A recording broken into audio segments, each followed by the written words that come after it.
Hi, this is Scott with eTrailer. Today we're taking a look at and installing an airlift wireless air compressor for 2020 Ford F-150. So if you have airbags or you're looking to get airbags, having an air compressor on your truck with it makes it really convenient. It's going to give you the ability to go down the road and change your air pressures in your bags whenever you want to. You don't have to stop by the gas station and find an air chuck or an air gauge and air up your bags from the back. Just do it while you're going down the road. This is going to be a wireless setup. Now this remote's going to give you the ability to go up or down in your pressure all you want. And one of the nice things about this as well is it's automatically going to have it at 5 PSI, which is the minimum you want to keep your bags at. A lot of problems people end up ruining their bags if they don't keep the minimum pressure in there and it's really hard on them. This is going to help you maintain your bags that way. So all we got to do is just push up on our button and that will bring up our air pressure in the rear.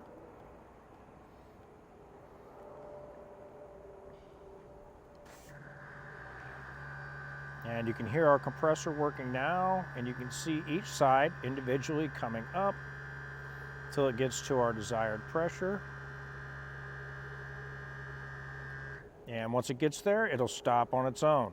Now another thing nice about this, with this being a dual path, we're able to switch to a side. Say we have a little more weight on our driver's side in the back of our vehicle than we do on our passenger side. Maybe you have a box with some tools in it or something back there. You can just arrow over and then you can bring up your pressure on the one side. Say you need it to level out. This remote's going to allow you to do that. Another nice thing about this, say you get all your gear and your things in the back and it's kind of squatting a little bit, all you have to do is just hit your button and bring it up, and you can level it out that way just by eye. That's one of the things I really like about this setup. Another nice thing I like about this setup is you could either use your remote, or there is the ability where you can get the app and also use the app on your phone, so that's really nice as well. Now, another thing I like about this too is you are going to maintain your ability to fill them up manually in the rear of your vehicle as well. So you're going to have both of your air fittings in the back of your vehicle, so you do get to maintain those. And one of the things nice about that, say you're out somewhere and you can't find your remote and you need to get your airbags aired up, or just at least get the minimum amount of air in them, you will still have the ability to go to the gas station, or if you have an onboard air compressor or something like that that you can use those manually and you still have that feature. Now this is what it's going to look like when it's all installed on your F-150. This is going to be your manifold and your compressor all set up. Now keep in mind, you will have to drill into your frame and run self-tappers in to get this one installed. But there is another kit available that has a mount that makes it a little bit easier, so that's another thing that you can consider. So at the end of the day, I really like this setup, and our neighbor really made a good choice with this one. They ended up going with the airlift airbags and then paired them up with our airlift compressor setup, and it really turned out really well. Everything turned out really clean. It looks good. It's one of them things that I would recommend if you're going to get airbags set up. Just kind of stay with getting everything done all at once if you can. If not, you can get your airbags put on and then always get this setup put on later on, which is no problem at all. So it's a really nice option, and it really makes it convenient for somebody that's on the go a lot and they just want to be able to do their airbags right there while they're driving down the road. This is a perfect setup for you. Now, if you have any questions or comments about this setup for your Ford F-150, feel free to leave us a comment down below, or if you already have this setup, let us know how you're using it. We'd love to hear from you. As far as the installation goes, this one can be a little bit busy. You are going to be doing some wiring and running some line, but it's something you can definitely do yourself with the end of the afternoon, or on a weekend. It's something you can definitely get done. If it's something you don't have time to do yourself, you can always take a look at our dealer locator and get something done for you locally. Now keep in mind, we did use a fuse tap for ours as an optional part, so you may want to pick one of those up when you're taking a look at your kit. Other than that, if you're looking to get this installed yourself, stick around, watch our video, and we'll help you get it installed. To start our installation, what you're going to want to do is get everything laid out and figured out where you want everything to go. That's going to be really important. One of the things you want to consider though is your airlift module here. You want to make sure that you have that with the logo facing the way it's supposed to. You don't want it to be upside down and you don't want it to be facing the ground. So we just decided we're going to mount that right up in this area. Where we had that. I think we're going to go with it right about here. So what I'm going to do is I'm going to mark my holes, and then I'm going to come back through with a 3/16 drill bit and pre-drill these. And what we'll be mounting it up there with will be our self-tapping screws that comes in our kit. We're going to follow that same procedure with our compressor. Now when we install our compressor, we want to make sure that we're not any further than 16 inches away from our control module. So we're going to follow that same procedure, just mark our holes, pre-drill them, and then we'll run them in with our self-tapping screws. Now we held it up there and got our holes marked out, and you can see our marks here. And what we're going to do, we'll come back through with our 3/16 drill bit and we'll just drill these all out.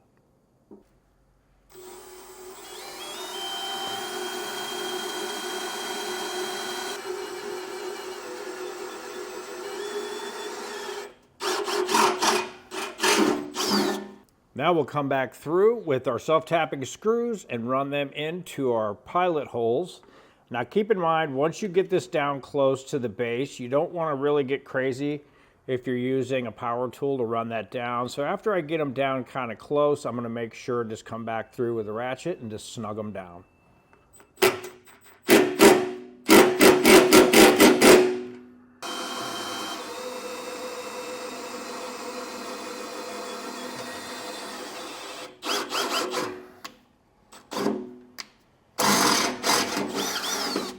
Now what we did is we went ahead and put our inlet air tube on. That's going to make it a little bit easier to do that while we have it down on the ground. So now we got our holes drilled out for our compressor, the same way we did them with our control module here. So now we're just going to come back through with our self-tapping screws and get it put in place.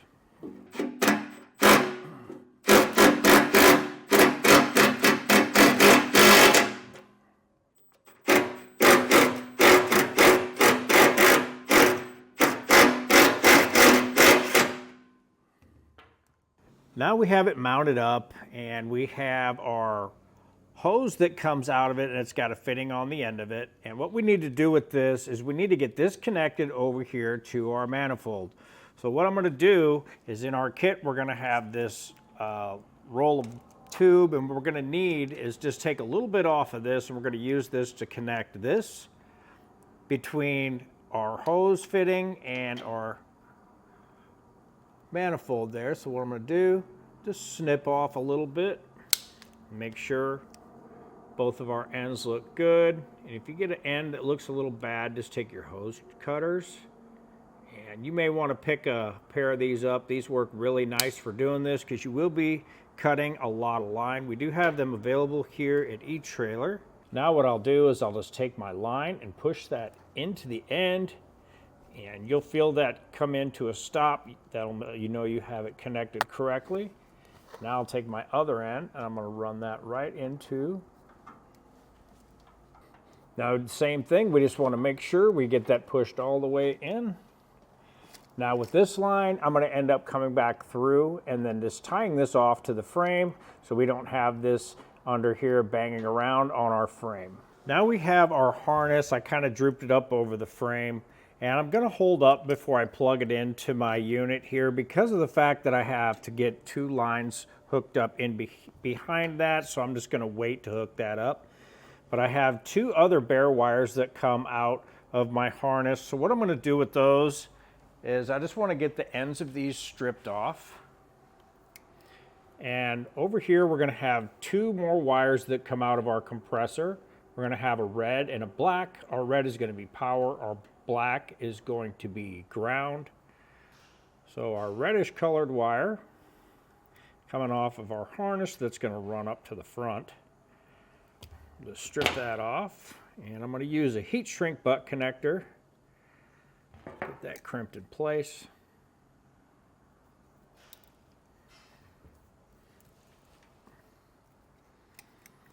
And now for our wire that comes off our compressor, we have a red. We're just going to cut that end of that off. Now we'll strip that back. And we'll strip it back a little further on this one. The wire's a little bit thinner, so what I want to do is after I get that twisted together, I'm going to fold that over in half. Then I'll run that into my butt connector and crimp that in place. That's just going to give us a little bit better of a bite.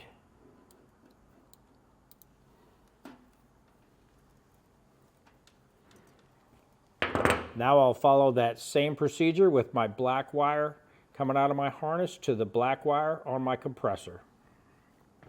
Now I'll come back with my heat gun and get some heat on my heat shrink butt connector.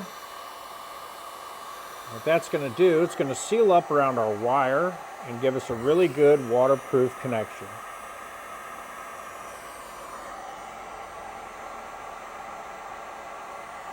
And what we're looking for here is we want to kind of see it get somewhat transparent and get most of the bubbles out if we can. And once we get a little bit of gel coming out of this end, that's how we know we have a good seal. Now before we show you how we routed, we've got our wires all hooked up, and underneath of our hood we don't have anything plugged in yet at all. We don't have anything wired up there, but we do have our wire routed down to where our manifold is. And so what now we're going to do is we're just going to go ahead and get that plugged in. So what you're going to do is you want to leave a little bit of a loop down here in your wire. What that's going to do, any kind of water that comes to this is going to end up dripping down this and not going into your plug. All we want to do is get that pushed into place. And once we do that, let's make sure we have a good connection.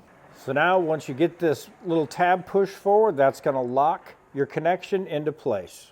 So now we routed our hose up and over beside our frame and then tied off along the way and ran it up right up underneath of our cab, and there was a hole up there that was a perfect size for this to click into. Now this is going to be your air filter for your air compressor, so you want to make sure this is up out of the way, away from moisture and the least amount of dust that it's going to get. Now this already has its air filter installed in it, and we got it put in place, and then we ended up putting our barbed fitting on, just screw that on, and then we pushed our hose up, and that made a really good place for that to live. For the routing of our lines, we're going to have 2 ports on the front of our manifold near our plug, and port 1 is going to be our driver's side, which you can see I have marked with a D, and then port 2 is going to be passenger side. Now what I like to do is run one line at a time, so that way I don't get them to the back and get them confused. So I just run one from my port 1 all the way back and get it set up, and then I'll come back through and do my other one. Now what I did with this one is I tried to route them up as high as I could on the frame, and then I ran back, and after I had all my lines and everything set up, I came back and tied these on. You kind of got to wait to tie them up until you get everything ran. So I ran them all together after I had them hooked up, and I ran them back in through the frame because my goal was to stay away from the exhaust. I like to keep my lines as away from the heat sources as much as I can. And another thing to remember when you're doing these is you want to keep them away from moving parts as well, like drive shafts, shocks, or any suspension components that move around. So I ended up running them through the frame, and from this point on, we'll go on the inside of our frame and we'll see where we ran them through. On our passenger side, we came out of the frame on the inside and ended up coming out, and I ran a loop around and ran into the T. Now we just cut our line that was already pre-existing to our bag. We cut that in half, ran our T, made a straight connection there, and then we just took a loop, ran around, and then ran into the other part of the T, and that's going to give us our air from the rear of the vehicle and from our compressor as well. Now running to our driver's side to stay away from our exhaust and anything that's moving. I ended up finding a cross member that goes from one side of our frame to the other.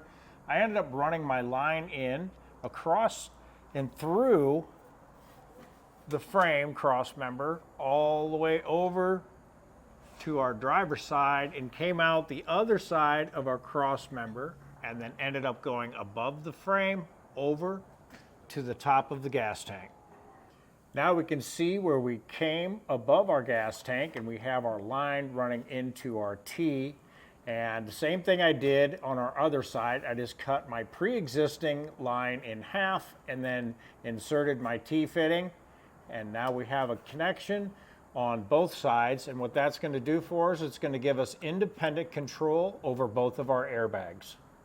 Now for our wire coming out of our manifold, we did leave a loop. That's a really good idea. You should really definitely do that. We came up with our wire, went back behind our body mount, and then ran along our frame, tying off in a couple different locations. You really don't have a whole lot of places to tie off, so you may need to be creative with that.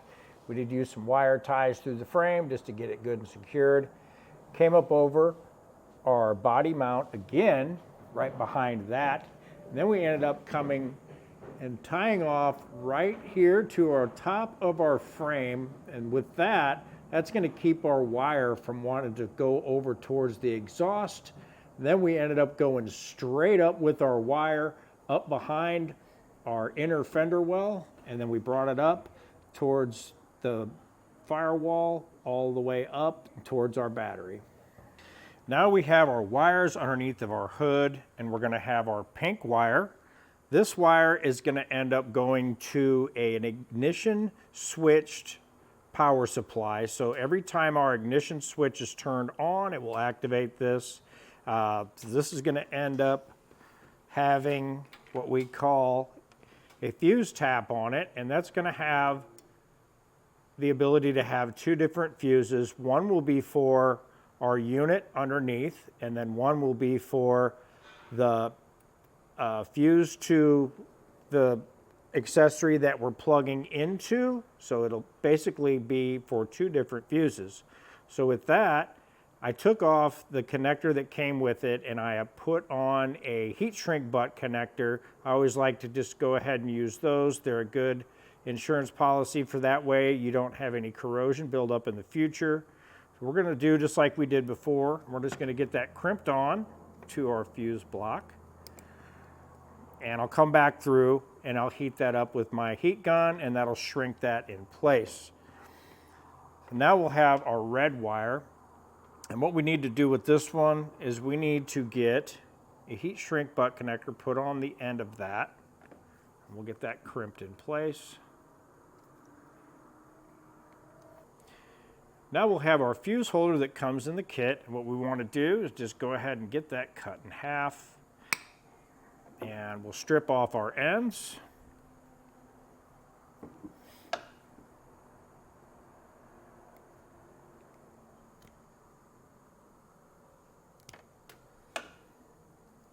On one end, we're going to take one of our ring terminals that comes in our kit, and we'll get that crimped in place. Now keep in mind, when you're doing these wires, you want to make sure that you don't put your fuse in until you have all of your connections made across the board. And now we'll get our other end stripped off. Now we'll hook that onto our butt connector.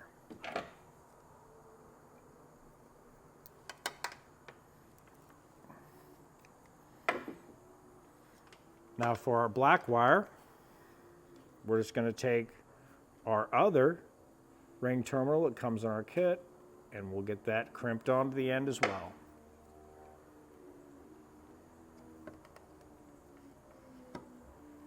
Now we're going to take our black wire and we're going to run that to our negative terminal of our battery. So I got a 10 millimeter nut. Remove that. And I'm going to reinstall my ring terminal with my black wire. Get that tightened down.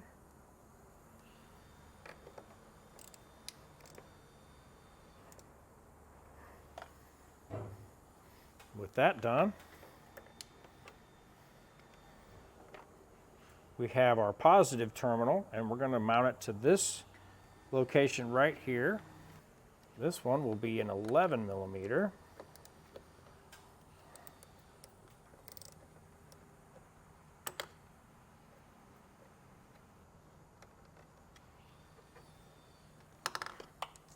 Now we'll just get our ring terminal installed and reinstall our nut.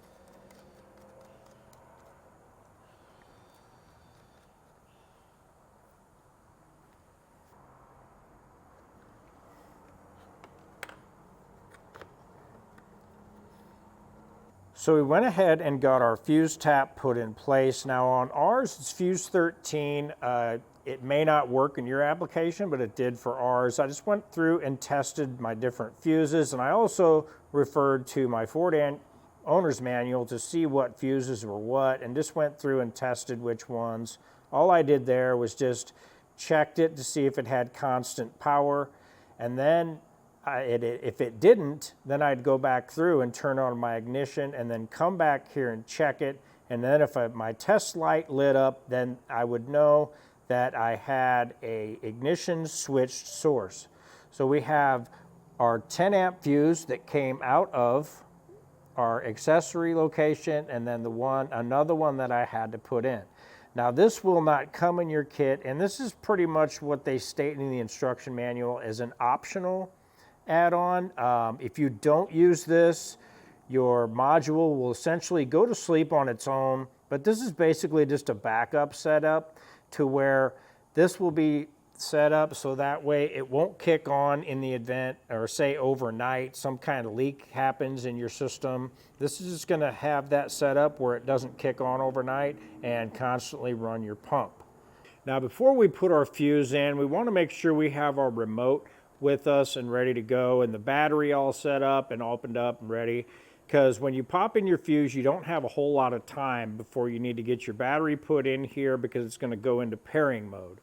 So what I want to do is I'll get my fuse all set up, get that put in. I'll take my battery, get that put in my remote. That's going to go directly into pairing mode. Okay, now we have it all where it's linked together. So one of the things that I noticed is when it scanned, it did scan it and have it loaded in there right away. And up above in the red, it was on there as our unit that it was linked to.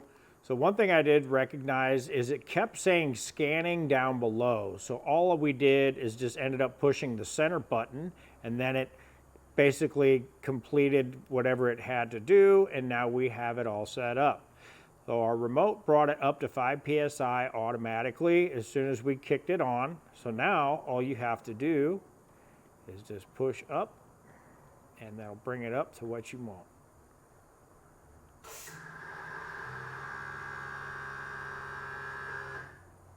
Now after we're all done and everything's all set up, I like to come back through and I'll bring my bags up to about 30 pounds or so. And then what I'll do is come back through with some soapy water and just spray down all my connection points everywhere. And just make sure we don't have any leaks. And I'll do that from the front all the way to the back. Anywhere that I have any connections, I just check them all. And what you're looking for is just any big bubbles or any fast bubbles coming out of it. And in our case, everything looks good and we have no leaks. With everything looking good and all set up, that'll do it for our installation of our airlift wireless air compressor system for 2020 Ford F-150. I'm Scott with eTrailer, and thanks for watching.